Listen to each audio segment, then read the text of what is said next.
SSLCയിലെ first ചാപ്റ്ററായ വൈദ്യുത പ്രവാഹത്തിന്റെ ഫലങ്ങൾ അല്ലെങ്കിൽ എഫക്ട് ഓഫ് ഇലക്ട്രിക് കറന്റ് എന്ന ചാപ്റ്ററിലെ ഇമ്പോർട്ടൻസ് അല്ലെങ്കിൽ എക്സാമിന് ചോദിക്കാൻ സാധ്യത കൂടുതലുള്ള ക്വസ്റ്റ്യൻസ് ഏതൊക്കെ അതിനെ കുറിച്ച് ഡിസ്കസ് ചെയ്യാം.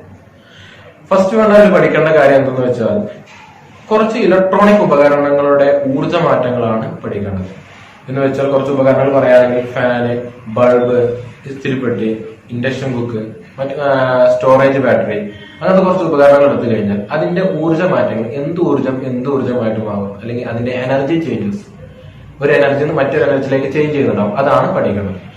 ഫാൻ, ഒരു ഉപകരണമായ ഫാൻ എടുത്തു കഴിഞ്ഞാൽ ഫാൻ എന്ന് വെച്ചാൽ നമ്മൾ വൈദ്യുതി കൊടുക്കുമ്പോൾ അത് കറങ്ങും എന്ന് വെച്ചാൽ യാന്ത്രികോർജ്ജം കിട്ടും. എന്ന് വെച്ചാൽ വൈദ്യുതോർജ്ജം യാന്ത്രികോർജ്ജമായിട്ടാണ് ഫാനിൽ നടക്കുന്നത്. Electric energy converted into mechanical energy. അതുപോലെ മറ്റൊരു ഉപകരണമായ ബൾബ് എടുത്തു കഴിഞ്ഞാൽ വൈദ്യുതി കൊടുക്കുമ്പോൾ അത് പ്രകാശിക്കുക ചെയ്യാം. എന്ന് വെച്ചാൽ വൈദ്യുതോർജ്ജം പ്രകാശോർജ്ജമായി മാറും. Electric energy converted into light energy. ഇസ്തിരിപ്പെട്ടി, അയൺ ബോക്സ് എടുത്തു കഴിഞ്ഞാൽ ഇലക്ട്രിക് എനർജി വൈദ്യുതി കൊടുക്കുമ്പോൾ താപം ഉണ്ടാക്കുക ചെയ്യാം. ഈ വൈദ്യുതോർജ്ജം താപോർജ്ജമായിട്ട് മാറുന്നു, അല്ലെങ്കിൽ electric energy converted into heat energy. മറ്റൊരു ഉപകരണമായ storage battery. Storage battery charge ചെയ്യുമ്പോഴാണെങ്കിൽ എന്തോർജ്ജമായിട്ട് മാറും? വൈദ്യുതോർജ്ജം രാസോർജ്ജമായിട്ട് മാറും. Electric energy converted into chemical energy. Loud speaker, വൈദ്യുതോർജ്ജം യാന്ത്രികോർജ്ജം അല്ലെങ്കിൽ ശബ്ദോർജ്ജമായിട്ട് മാറും. അങ്ങനെ ഓരോ ഉപകരണങ്ങളുടെ ഊർജ്ജ മാറ്റമാണ് ടെക്സ്റ്റ് ബുക്ക് ആദ്യം ഈ ചാപ്റ്ററിൽ ഡിസ്കസ് ചെയ്യും. അതും വളരെ ഇമ്പോർട്ടന്റ് ആണ്.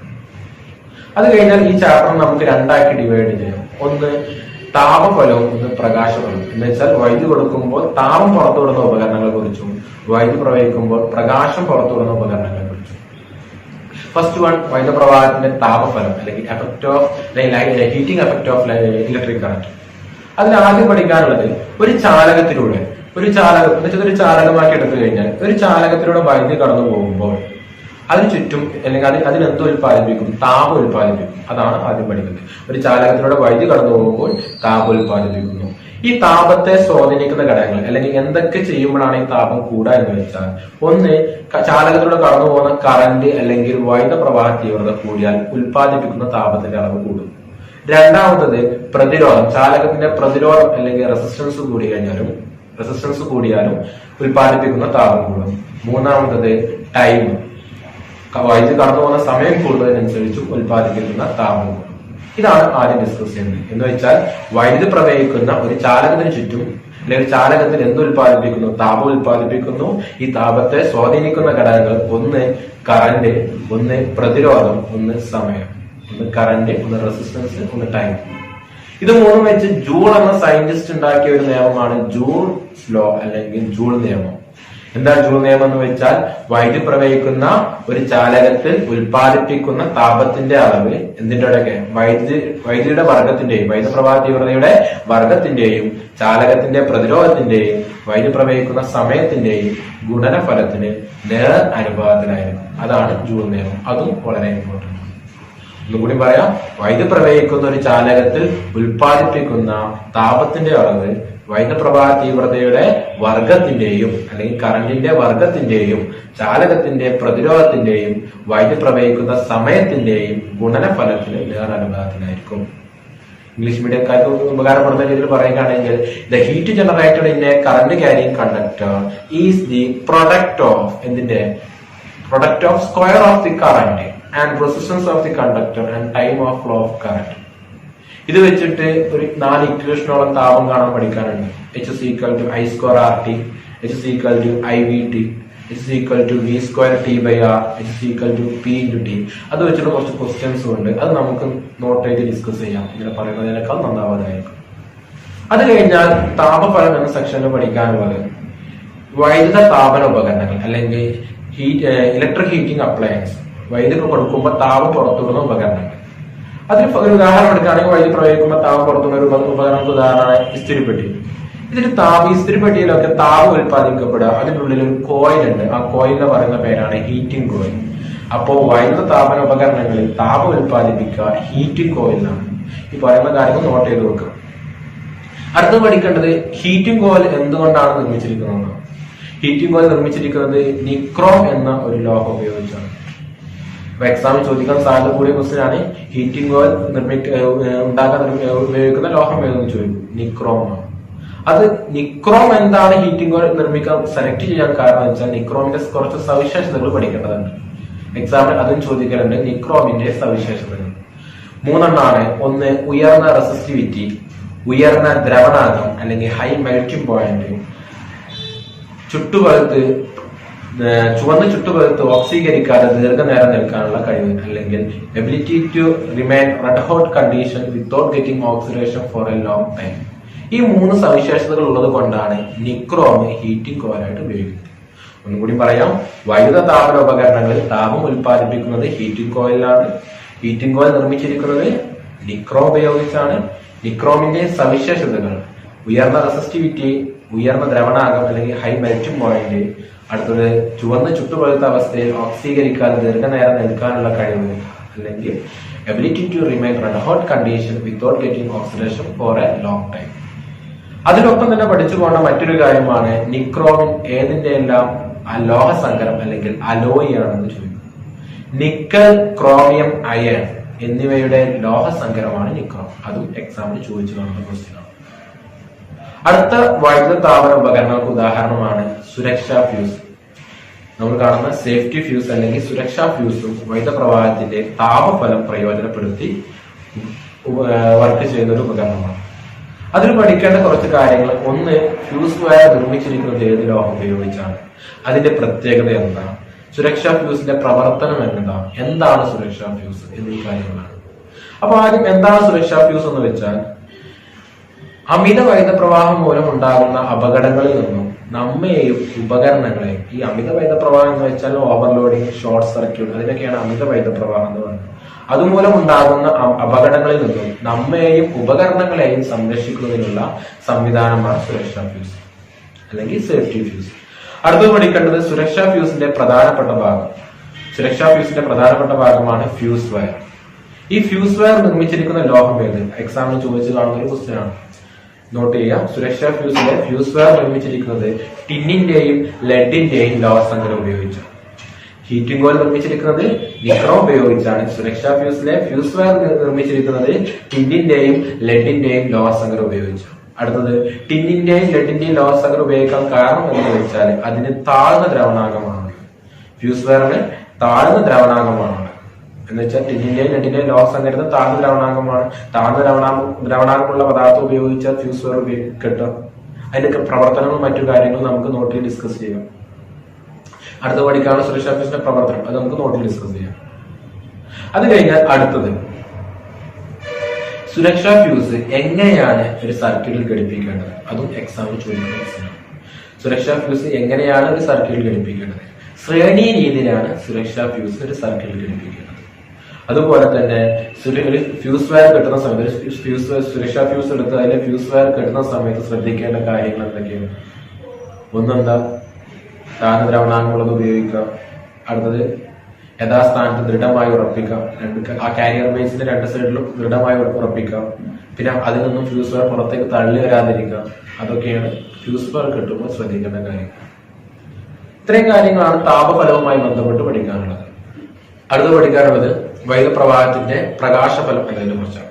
വൈദ്യുത പ്രവാഹത്തിന്റെ പ്രകാശഫലം എന്ന് വെച്ചാൽ വൈദ്യുതി പ്രവഹിക്കുമ്പോൾ പ്രകാശം തരുന്ന ഉപകരണങ്ങൾ ഏതൊക്കെയാണ് എന്ന് വെച്ചാൽ ബൾബ്. പലതരം ബൾബുകളുണ്ട്. Incandescent lamp, discharge lamp, LED, arc lamp, fluorescent lamp എന്നീ ബൾബുകളെ കുറിച്ചാണ് അടുത്ത് പഠിക്കാനുള്ളത്. First one incandescent lamp. Incandescent ലാമ്പിന്റെ മറ്റൊരു പേരാണ് ഫിലമെന്റ് ലാമ്പ്. എന്തുകൊണ്ടാണ് അതിനെ ഫിലമെന്റ് ലാമ്പ് എന്ന് പറയുന്നത് വെച്ചാൽ അതിൽ ഫിലമെന്റ് ഉള്ളത് കൊണ്ടാണ്. ഫിലമെന്റ് ഉള്ളതിന് എന്ത് പറയും? ഫിലമെന്റ് ലാമ്പ് എന്ന് പറയും. അടുത്തത്, ഈ ഫിലമെന്റ് എന്തുകൊണ്ടാണ് നിർമ്മിച്ചിരിക്കുന്നത്? ഇൻകാഡസ് ലാമ്പിന് അല്ലെങ്കിൽ ഫിലമെന്റ് ലാമ്പിലെ ഫിലമെന്റ് നിർമ്മിക്കാൻ ഉപയോഗിക്കുന്ന ലോഹം ടങ്സ്റ്റൺ ആണ്. ഏത്? ടങ്സ്റ്റൺ ആണ്. നമ്മൾ ഇതിനു മുമ്പ് മറ്റു 2 ലോഹങ്ങൾ പഠിച്ചു. ഹീറ്റിംഗ് കോയിലായിട്ട് നിർമ്മിച്ചിരിക്കുന്നത് നിക്രോം ആണ്. ഫ്യൂസ് വയറായിട്ട് നിർമ്മിച്ചിരിക്കുന്നത് ടിന്നിന്റെയും ലെഡിന്റെയും ലോഹസങ്കരം. അടുത്തതാണ് ഫിലമെന്റ് ആയിട്ട് നിർമ്മിച്ചിരിക്കുന്ന ലോഹം ടങ്സ്റ്റൺ ആണ്. എന്തുകൊണ്ട്, അല്ലെങ്കിൽ ടങ്സ്റ്റന്റെ സവിശേഷതകൾ എന്നല്ല, അതാണ് അടുത്ത ചോദിക്കാൻ സാധ്യതയുള്ള ക്വസ്റ്റ്യൻ. ഇൻകാഡസ് ലാമ്പിലെ ഫിലമെന്റ് ആയിട്ട് ഉപയോഗിക്കുന്ന ലോഹം എന്ന് ചോദിച്ചാൽ ടങ്സ്റ്റൺ. അടുത്തത്, ടങ്സ്റ്റന്റെ സവിശേഷതകൾ എന്നല്ല. 1, ഉയർന്ന റെസിസ്റ്റിവിറ്റി. 2, ഉയർന്ന ദ്രവണാങ്കം. നേർത്ത കമ്പികളാക്കാനുള്ള കഴിവ്. ചുട്ടുപഴുത്ത് പ്രകാശം പുറത്തുവിടാനുള്ള കഴിവ്. High resistivity, high melting point, high ductility, ability to emit white light in white hot condition. ഒന്നുകൂടി പറയാം. High resistivity, high melting point, high ductility, ability to emit white light in white hot condition. അത് കഴിഞ്ഞാൽ അടുത്തത് പഠിക്കേണ്ടത് incandescent ലാമ്പിനെ വായുശൂന്യമാക്കുന്നതിന്. അതും എക്സാമിൽ ചോദിക്കുന്ന 2 questions ആണ്. ഇൻകാൻഡസന്റ് ലാമ്പിനെ വായുശൂന്യം അല്ലെങ്കിൽ ഇവാക്യുവേറ്റ് ചെയ്യുന്നതിന് വേണ്ടിയാണ്, പകരം അലസവാദം നടക്കുന്നതിന് വേണ്ടിയാണ്. ഈ 2 ക്വസ്റ്റ്യൻസും എക്സാം പേപ്പറിൽ അത് അധികം കാണുന്ന ക്വസ്റ്റ്യൻ ആണ്. ഫസ്റ്റ് വൺ, ഇൻകാൻഡസന്റ് ലാമ്പിനെ വായുശൂന്യമാക്കുന്നതിന് വേണ്ടിയാണ്. ഇൻകാൻഡസന്റ് ലാമ്പിനെ വായുശൂന്യമാക്കുന്നത് ഓക്സീകരണം തടയാൻ വേണ്ടിയാണ്. അതുപോലെ അലസവാദങ്ങൾ നടക്കാൻ അല്ലെങ്കിൽ ഇനേർട്ട് ഗ്യാസ് ഫിൽ ചെയ്യുന്നത് ബാഷ്പീകരണം കുറക്കാൻ വേണ്ടിയാണ്. സാധാരണ നടക്കുന്ന വാതകം നൈട്രജൻ ആണ്. നൈട്രജൻ ഒരു അലസവാതകമല്ല, എന്നാലും നൈട്രജന് സാധാരണ അന്തരീക്ഷ മർദ്ദത്തിലും താപനിലയിലും ഒരു അലസവാതകങ്ങളെ പോലെ പെരുമാറാനുള്ള കഴിവ് ഉള്ളത് കൊണ്ടാണ് നൈട്രജൻ അലസവാതകങ്ങൾക്ക് പകരം നടക്കുന്നത്. ഓക്കെ, ഒന്നുകൂടി പറയാം. ഇൻകാൻഡസന്റ് ലാമ്പിനെ വായുശൂന്യമാക്കുകയും ചെയ്യും, കൂടാതെ അലസവാതകം നടക്കുകയും ചെയ്യും. വായുശൂന്യമാക്കുന്നത് ഓക്സീകരണം തടയാനും അലസവാതകം നടക്കുന്നത് ബാഷ്പീകരണം കുറക്കാനും വേണ്ടിയാണ്. അടുത്ത ക്വസ്റ്റ്യൻ, ഇൻകാൻഡസന്റ് ലാമ്പ് നമ്മളിപ്പോൾ ഉപയോഗിച്ച് കാണാറില്ല, കാരണം അതിന് കുറച്ച് ദോഷങ്ങളുണ്ട്. ഇൻകാൻഡസന്റ് ലാമ്പിന്റെ ദോഷങ്ങൾ എന്തൊക്കെയാണ്?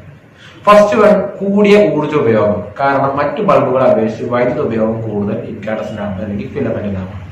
കൂടിയ ഊർജ്ജ ഉപയോഗം. സെക്കൻഡ് വൺ, താപരൂപത്തിലുള്ള ഊർജ്ജ നഷ്ടം. എന്താ ഈ താപരൂപത്തിലുള്ള ഊർജ്ജ നഷ്ടം അല്ലെങ്കിൽ ഹീറ്റ് എനർജി ലോസ് എന്ന് വെച്ചാൽ, ഒരു ഇൻകാൻഡസന്റ് ലാമ്പ് 10 മിനിറ്റ് നേരം ഓൺ ആക്കിയിട്ട് അതിന് പോയി പിടിച്ചു നോക്കാം, നല്ല താപം ഉണ്ടാവും, നല്ല ചൂടുണ്ടാവും. കാരണം ഒരിക്കലും ഒരു ബൾബ് നമ്മൾ ഉപയോഗിക്കുന്നത് താപത്തിനു വേണ്ടിയല്ല, പകരം പ്രകാശത്തിനു വേണ്ടിയാണ്. അവിടെ താപത്തിന്റെ ഒരു ആവശ്യം നമുക്ക് വരുന്നില്ല. അതുകൊണ്ട് തന്നെ ഇൻകാൻഡസന്റ് ലാമ്പിന്റെ ഒരു ദോഷമാക്കി നമുക്ക് എടുക്കാം താപരൂപത്തിലുള്ള ഊർജ്ജ നഷ്ടം, കൂടാതെ കൂടിയ ഊർജ്ജ ഉപയോഗം. അതിന്റെ ഒപ്പം തന്നെ നമുക്ക് പറഞ്ഞു പോകുന്ന മറ്റു പോയിന്റുകളാണ് കുറഞ്ഞ ആയുസ് കുറവാണ്, മങ്ങിയ പ്രകാശം. മറ്റു ബൾബുകളെ അപേക്ഷിച്ച് പ്രകാശം നോക്കുകയാണെങ്കിൽ ലോ ക്വാളിറ്റി ഓഫ് ലൈറ്റ് ആയിരിക്കും, ഷാഡോ നിഴല് വളരെ കൂടുതലായിരിക്കും. ഇതൊക്കെയാണ് ഇൻകാൻഡസന്റ് ലാമ്പിന്റെ ദോഷം. ഇത്രയും കാര്യങ്ങളാണ് ഇൻകാൻഡസന്റ് ലാമ്പിന്റെ ഭാഗത്ത് പഠിക്കേണ്ടത്. ഒന്നുകൂടി പറയാം. ഇൻകാൻഡസന്റ് ലാമ്പിന്റെ മറ്റൊരു പേരാണ് ഫിലമെന്റ് ലാമ്പ്. ഫിലമെന്റ് നിർമ്മിച്ചിരിക്കുന്നത് ടങ്സ്റ്റൺ ഉപയോഗിച്ചാണ്. ടങ്സ്റ്റന്റെ സവിശേഷതകൾ എന്തെല്ലാം? ഉയർന്ന റെസിസ്റ്റിവിറ്റി, ഉയർന്ന ദ്രവണാംഗം, നേർത്ത കമ്പികളാക്കാനുള്ള കഴിവ്, ചുട്ടുപഴുത്ത് പ്രകാശം പുറത്തുവിടാനുള്ള കഴിവ്. അടുത്തത്, ഇൻകാൻഡസന്റ് ലാമ്പിനെ വായുശൂന്യമാക്കുന്നതിന് വേണ്ടി, ഓക്സീകരണം തടയാൻ വേണ്ടി, അലസവാതകം നടക്കുന്നതിന് വേണ്ടി, ബാഷ്പീകരണം കുറക്കാൻ വേണ്ടി. സാധാരണ നടക്കുന്ന വാതകം നൈട്രജൻ. ഇൻകാൻഡസന്റ് ലാമ്പിന്റെ ദോഷങ്ങൾ എന്തൊക്കെ? കൂടിയ ഊർജ്ജോപയോഗം, കൂടാതെ താപരൂപത്തിലുള്ള ഊർജ്ജനഷ്ടം കൂടുതൽ, നിഴല് കൂടുതൽ, മങ്ങിയ പ്രകാശം, ആയുസ് കുറവ്. ഇതൊക്കെ ദോഷങ്ങൾ ഉൾപ്പെടുത്താം. അടുത്തത് ഡിസ്ചാർജ് ലാമ്പ്. ഡിസ്ചാർജ് ലാമ്പ് ഇങ്ങനെ ക്ലാസ് എടുക്കുന്നതിനേക്കാൾ നല്ലത് നോട്ട് എഴുതി കാണിച്ചു തരുന്നതായിരിക്കും. നമുക്ക് നോട്ട് എഴുതി ഡിസ്കസ് ചെയ്യാം. അടുത്തതാണ് LED. LED പഠിക്കാനുള്ള കാര്യങ്ങൾ. ഒന്ന്, LED full form light emitting diode. Light emitting diode. LED പ്രധാനപ്പെട്ട ഭാഗങ്ങൾ ഏതൊക്കെ? Base unit, base plate, heat sink, back conductor, diffuser cup, PCB, power supply board. അത് ഓരോന്നും എന്തിനു വേണ്ടിയാണ് ഉപയോഗിക്കുന്നത്, കൂടാതെ അതിന്റെ പ്രത്യേകതകൾ എന്തൊക്കെയാണ്, എങ്ങനെയാണ് LED നിർമ്മിക്കുക, LED നിർമ്മാണം എക്സാമിന് ചോദിച്ചു കാണുന്ന ക്വസ്റ്റ്യൻ ആണ്. ഇക്കൊല്ലം സിലബസിൽ ഉൾപ്പെടുത്തിയ LED നിർമ്മാണം വളരെ ഇമ്പോർട്ടന്റ് ആണ്. അതിന്റെ ഇമ്പോർട്ടൻസ് കൊടുത്ത് പഠിക്കുക. നമുക്ക് ഡിസ്കസ് ചെയ്യാം. അത് കഴിഞ്ഞാൽ അടുത്തതാണ് പവർ. പവർ പറഞ്ഞതിന് മുമ്പ് മറ്റൊരു കാര്യം ഡിസ്കസ് ചെയ്യാം. പിന്നെ എക്സാമിന് ചോദിക്കാൻ സാധ്യതയുള്ള ക്വസ്റ്റ്യൻ ആണ് ഓരോരോ ബൾബുകൾ തമ്മിലുള്ള കമ്പാരിസൺ. എന്ന് വെച്ചാൽ ഫസ്റ്റ് വൺ, LED. ഇപ്പോൾ അധികം ഉപയോഗിച്ചു വരുന്ന ബൾബ് LED ആണ്. LED എന്തുകൊണ്ടാണ് നിങ്ങൾ ഉപയോഗിക്കാൻ കാരണം, അല്ലെങ്കിൽ LED ഉപയോഗം എന്താ കൂട്ടാൻ കാരണം? എല്ലാവരും പറയും LED കൂടുതൽ ഉപയോഗിക്കാൻ, അല്ലെങ്കിൽ മറ്റു ബൾബുകൾക്ക് വരെ വീട്ടിൽ LED വെക്കാന്ന് പറയും. ഈ LED ഉപയോഗിക്കുമ്പോഴുള്ള മെച്ചം എന്തൊക്കെയാണെന്ന് ചോദിക്കും. അതും വളരെ ഇമ്പോർട്ടന്റ് കൂടിയ ഒരു ക്വസ്റ്റ്യൻ ആണ്. എന്ന് വെച്ചാൽ ഒന്ന് പറഞ്ഞോട്ട് പറയാം, വളരെ കുറഞ്ഞ പവർ മതിയാകും, ഊർജ്ജ ഉപയോഗം വളരെ കുറവാണ്. മറ്റു ബൾബുകളെ കമ്പയർ നോക്കുമ്പോൾ LED ബൾബുകളുടെ ഊർജ്ജ ഉപയോഗം വളരെ കുറവാണ്. രണ്ടാമത്തെ പോയിന്റ്, ഇൻകാൻഡസന്റ് ലാമ്പ് ഒക്കെ എടുത്തു കഴിഞ്ഞാൽ അതിൽ ഫിലമെന്റ് ഉണ്ട്, അതുകൊണ്ട് തന്നെ താപരൂപത്തിലുള്ള ഊർജ്ജ നഷ്ടമുണ്ട്. എന്നാൽ LED എന്തില്ല? ഫിലമെന്റ് ഇല്ല, അതുകൊണ്ട് തന്നെ താപരൂപത്തിലുള്ള ഊർജ്ജ നഷ്ടമില്ല. കൂടാതെ തന്നെ പല നിറങ്ങളിൽ അവൈലബിൾ ആണ്, ചെലവ് കുറവാണ്, ദീർഘകാല ഈട് വെക്കും, നല്ല പ്രകാശം. ഇതൊക്കെയാണ് LED പ്രത്യേകതകൾ. അടുത്ത ചോദിക്കുന്ന സാധാരണ ക്വസ്റ്റ്യൻ ആണ്, ഇൻകാൻഡസന്റ് ലാമ്പിനെ അപേക്ഷിച്ച് ഡിസ്ചാർജ് ലാമ്പിന്റെ പ്രത്യേകതകൾ എന്തൊക്കെയാണ്? അവിടെ നമുക്ക് പറയാൻ പറ്റും, ഇൻകാൻഡസന്റ് ലാമ്പില് ഫിലമെന്റ് ഉള്ളതുകൊണ്ട് താപരൂപത്തിലുള്ള ഊർജ്ജ നഷ്ടമുണ്ട്, എന്നാൽ ഡിസ്ചാർജ് ലാമ്പിൽ അതില്ല, ഫിലമെന്റ് ഇല്ലാത്തതിനാൽ താപരൂപത്തിലുള്ള ഊർജ്ജ നഷ്ടമില്ല. പിന്നെ ഇൻകാർഡസ് ലാമിനേക്കാൾ ആയുസ് കൂടുതൽ ഡിസ്ചാർജ് ലാമിനാണ്, പ്രകാശം കൂടുതൽ ഡിസ്ചാർജ് ലാമിനാണ്. ഇതൊക്കെ ഇൻകാർഡസ് ലാമിനെ അപേക്ഷിച്ച് ഡിസ്ചാർജ് ലാമ്പുകളുടെ പ്രത്യേകതയാക്കി എടുക്കാം. ഇതും ചോദിച്ചു കാണുന്ന ക്വസ്റ്റ്യനാണ്. അടുത്തതാണ് പവർ. ഒരു വൈദ്യുത ഉപകരണം യൂണിറ്റ് സമയത്തിൽ വിനിയോഗിക്കുന്ന വൈദ്യുതോർജ്ജമാണ് പവർ. ഒരു വൈദ്യുത ഉപകരണം എടുത്ത് അതൊരു യൂണിറ്റ് സമയം എന്ന് വെച്ചാൽ നിശ്ചിത സമയം വർക്ക് ചെയ്താൽ, ഒരു ഫാൻ 1 മണിക്കൂർ അല്ലെങ്കിൽ നിശ്ചിത സമയം ഞാൻ വർക്ക് ചെയ്യിച്ചാൽ അത് എത്രത്തോളം വൈദ്യുതി ഉപയോഗിച്ചു, അതാണ് അതിന്റെ പവർ. ഒരു വൈദ്യുത ഉപകരണം യൂണിറ്റ് സമയത്ത് വിനിയോഗിക്കുന്ന വൈദ്യുതോർജ്ജമാണ് പവർ. അതിന്റെ പവറിന്റെ യൂണിറ്റ് ആണ് വാട്ട്. അത് പവർ കാണാനുള്ള കുറച്ച് ക്വസ്റ്റ്യൻസ് അത് നമുക്ക് ടോട്ടൽ ഡിസ്കസ് ചെയ്യാം. ഇത്രയും പറഞ്ഞതിന് ശേഷം പിന്നെ ഈ സിലബസിൽ 9ാം ക്ലാസ് കുറച്ച് കാര്യങ്ങൾ എടുത്തിട്ടുണ്ട്. എന്ന് വെച്ചാൽ 9 നിങ്ങൾ പഠിച്ച റെസിസ്റ്റൻസ്, പ്രതിരോധങ്ങൾ 2 രീതിയിൽ ഘടിപ്പിക്കാൻ പറ്റും. ശ്രേണി രീതിയിലും സമാന്തര രീതിയിലും. ഈ 2 രീതിയിൽ ഘടിപ്പിക്കുമ്പോൾ തമ്മിലുള്ള വ്യത്യാസങ്ങൾ എന്തെല്ലാം അതും എക്സാമിന് ചോദിക്കാൻ സാധ്യത. അതുകൂടാതെ തന്നെ ശ്രേണിയിൽ ഘടിപ്പിക്കുകയാണെങ്കിൽ ആകെ പ്രതിരോധം അല്ലെങ്കിൽ സഫല പ്രതിരോധം എങ്ങനെ കാണാം. ഒരു ഇക്വേഷൻ പഠിച്ചിട്ടുണ്ടാവും. ശ്രേണിയിലാണെങ്കിൽ R=R1 + R2.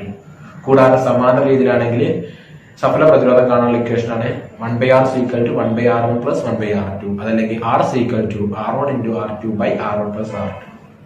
ഇത് വെച്ചുള്ള ക്വസ്റ്റ്യൻസ്. ഈ ക്വസ്റ്റ്യൻസും മറ്റു കാര്യങ്ങളും നമുക്ക് ടോട്ടൽ ഡിസ്കസ് ചെയ്യാം. ഇത്രയും കാര്യങ്ങളാണ് ഫസ്റ്റ് ചാപ്റ്ററിന് ഇമ്പോർട്ടൻസ് കൂടിയ ഭാഗം.